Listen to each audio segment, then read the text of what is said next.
दोस्तों, आप सभी का स्वागत है हमारे चैनल सुनील श्रीवास्तव डरावनी हिंदी स्टोरी पर।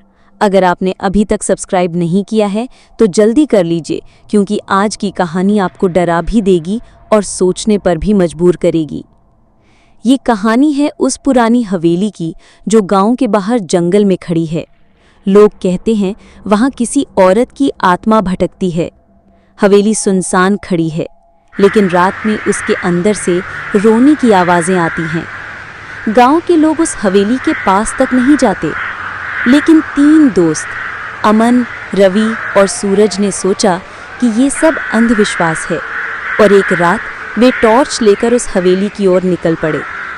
जैसे ही उन्होंने हवेली का गेट खोला, डरावनी चरमराहट की आवाज़ आई। ऐसा लगा मानो कोई कह रहा हो, क्यों आए हो यहाँ? तीनों एक दूसरे की तरफ देखने लगे और धीरे धीरे हवेली के अंदर कदम रख दिए। जारी रहेगा। Thank you so much for watching our channel. Keep watching and stay tuned for more horror and suspense stories. तीनों दोस्त हवेली के अंदर कदम रखते ही ठठक गए।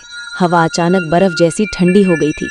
टॉर्च की रोशनी दीवारों पर पड़ी तो हर तरफ जाले और पुराने खून जैसे लाल धब्बे दिखाई दिए। अमन ने धीरे से कहा, यार ये सच में अजीब है, लग रहा है कोई हमें देख रहा है।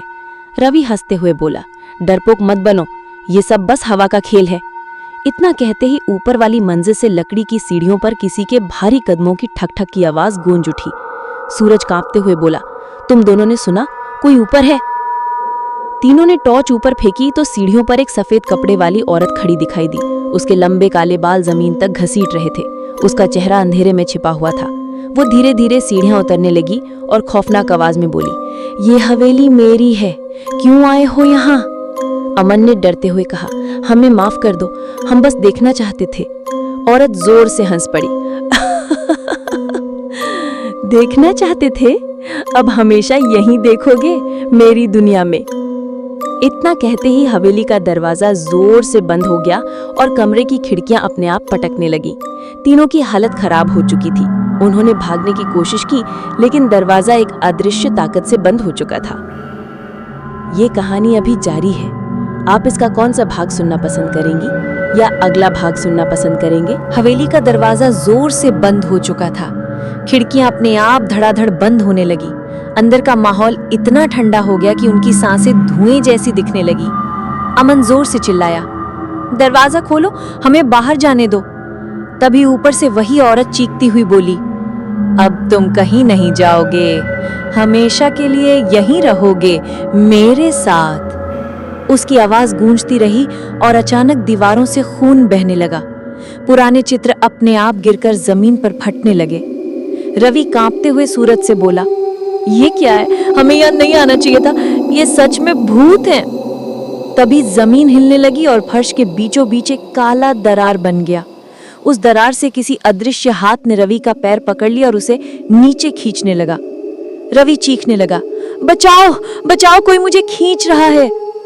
अमन और सूरज ने उसे खींचने की कोशिश की, लेकिन ताकत बहुत ज्यादा थी। अचानक एक झटके में रवि दरार के अंदर खिंच गया और उसकी चीख पूरे हवेली में गूंज उठी। अब हवेली में सिर्फ अमन और सूरज बचे थे। दोनों डर से पागल होकर एक दूसरे को पकड़कर खड़े थे। तभी औरत फिर दिखाई दी। उसकी आंखें खून जैसी लाल थी और उसके चेहरे पर एक खौफनाक मुस्कान थी। उसने फुसफुसाकर कहा, अब तुम्हारी बारी है। औरत की खौफनाक फुसफुसाहट सुनकर अमन और सूरज की टांगें कांपने लगी। हवेली के चारों तरफ सन्नाटा था, लेकिन उस सन्नाटे में उनकी धड़कनों की आवाज साफ सुनाई दे रही थी। अमन धीरे से बोला, ये औरत हमें मार डालेगी। सूरज, हमें कुछ करना होगा। सूरज कांपती आवाज में बोला, पर क्या? बाहर जाने का रास्ता तो बंद है। इतने में अचानक ऊपर वाली मंजिल से पायल की छनक सुनाई दी।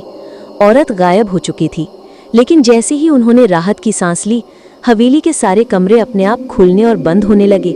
लकड़ी की खिड़कियां ऐसे पटक रही थीं जैसे कोई अदृश्य शक्ति गुस्से में चीख रही हो। तभी अचानक दीवार पर खून से लिखे शब्द उभर आए, एक गया, 2 बाकी हैं। ये देखकर दोनों की रूह कांप गई। अमन ने सूरज को पकड़कर कहा, हमें किसी तरह बाहर निकलना ही होगा, वरना हम भी रवि की तरह। अभी वो बात पूरी भी नहीं कर पाया था कि अचानक हवेली की सीढ़ियां चरमराने लगी औरत फिर नीचे उतरी। इस बार उसका चेहरा पूरी तरह दिखाई दे रहा था। आंखें लाल, होठों से खून टपक रहा था और उसकी गर्दन तिरछी होकर एक अजीब शक्ल में मुड़ी हुई थी।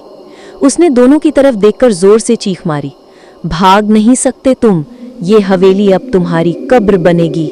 अमन और सूरज चीखते हुए हवेली के पिछले दरवाजे की तरफ दौड़े।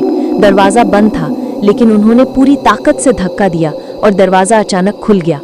दोनों अंधेरे जंगल में भागने लगे, लेकिन पीछे से औरत की आवाज गूंजी, जहां जाओगे मैं वहीं मिलूंगे, भाग नहीं सकते।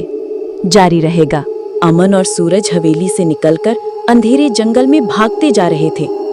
चारों तरफ सिर्फ सूखे पेड़, हवा की सिसकियां और पैरों तले पत्तों की चरचर आवाज। दोनों हांफते हुए एक दूसरे से चिपके भाग रहे थे। अचानक पीछे से वही पायल की छनक सुनाई दी। सूरज ने घबराकर पीछे देखा और दहशत में चीख पड़ा, वो हमारे पीछे आ रही है, तेज भागो। अमन का दिल जोर जोर से धड़कने लगा। अचानक उनके सामने रास्ते में एक पुराना कुआं आ गया। जैसे ही उन्होंने उसे पार करना चाहा, कुएं से धुआं निकलने लगा और उसी धुएं से वही औरत प्रकट हो गई। उसका चेहरा पहले से भी डरावना था। उसने हाथ फैलाकर कहा था ना, भाग नहीं सकते, अब मेरी दुनिया में हमेशा के लिए रहोगे। सूरज डर के मारे जोर से चिल्लाया और पीछे हटते हटते फिसलकर कुएं में गिर गया। उसकी चीख दूर तक गूंजती रही और फिर सन्नाटा हो गया। अब सिर्फ अमन बचा था।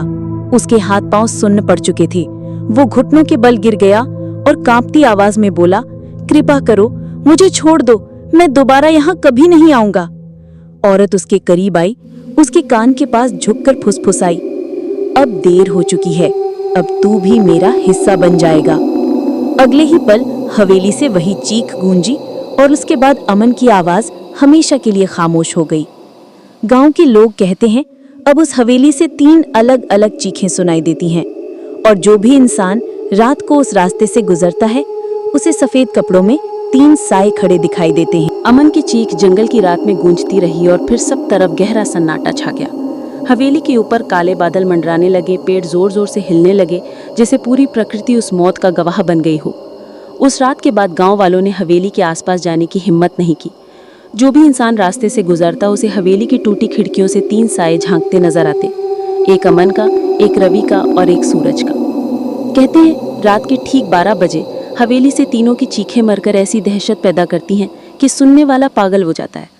कोई भी जो उस समय पास से गुजरता है, उसकी रूह तक कांप जाती है। लोगों का कहना है वो औरत अकेली नहीं रही, उसने उन तीनों को भी अपनी दुनिया में कैद कर लिया। अब हवेली सिर्फ उसकी नहीं बल्कि 4 खतरनाक आत्माओं का घर बन चुकी है। कभी किसी ने हिम्मत करके अंदर झांका भी तो दरवाजा अपने आप बंद हो गया और वो इंसान फिर कभी लौट कर नहीं आया। आज भी जब रात गहरी होती है और हवेली पर चांदनी पड़ती है, तो सफेद कपड़ों में वो औरत अपने साथ तीनों दोस्तों की परछाइयां लेकर बाहर खड़ी दिखाई देती है। उनकी आंखों में वही सवाल होता है, क्यों आए हो यहाँ, अब लौट नहीं पाओगे। इसी दहशत के साथ ये कहानी समाप्त होती है। फिर मिलेंगे एक नई डरावनी कहानी के साथ। तब तक के लिए बाय बाय, टेक केयर।